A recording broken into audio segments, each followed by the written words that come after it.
सोन्याचा, तुमच्या माझ्या आनंदाचा, देशाचा गौरवाचा, अभिमानाचा आणि उत्साहाचा विजय असो प्रजासत्ताक दिनाचा.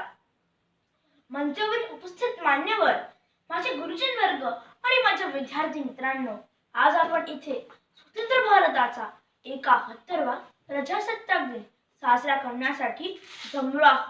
आपला भारत देश 15 ऑगस्ट 1947 ला स्वातंत्र्य झाला खरा, पण या स्वतंत्र भारत देशाच्या नेत्यांसमोर एक खूप मोठा प्रश्न होता.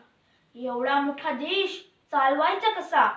म्हणूनच डॉक्टर बाबासाहेब आंबेडकर आणि त्यांच्या सहकार्यांनी एक अद्वितीय संविधान तयार केले, जे स्वातंत्र्य, समता, बंधुता या तत्वांचे पुरस्कार करते.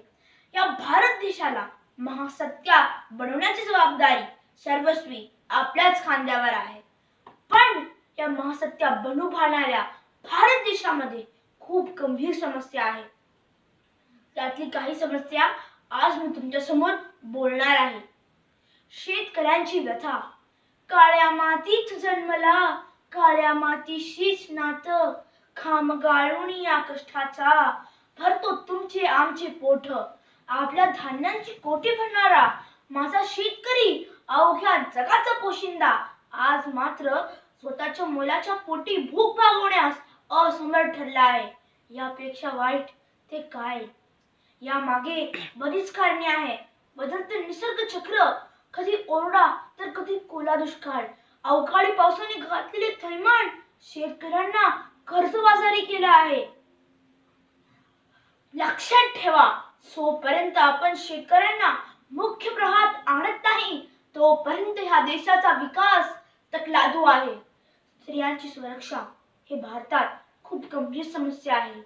सध्याच घडलेली एक घटना, डॉक्टर प्रिया रेड्डी, एक 27 वर्षाची डॉक्टर मुली, तिची ज्याप्रमाणे हत्या केली गेली त्यावरून आपल्याला हे लक्षात येतो की 21व्या शतकातील स्त्री ना घरभार ना समाजात सुरक्षित आहे.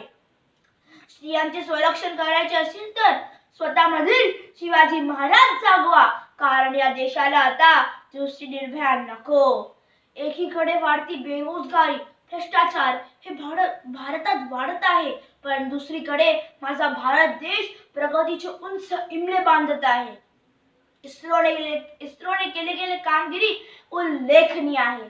चंद्रयान 1, चंद्रयान 2, मंगळयान याचीच काय उदाहरणे आहेत. खेळ जगताकडे आपण एक नजर टाकली तर हेमा दास नावाचा नवीन तारा खेळ जगतात उगवला आहे.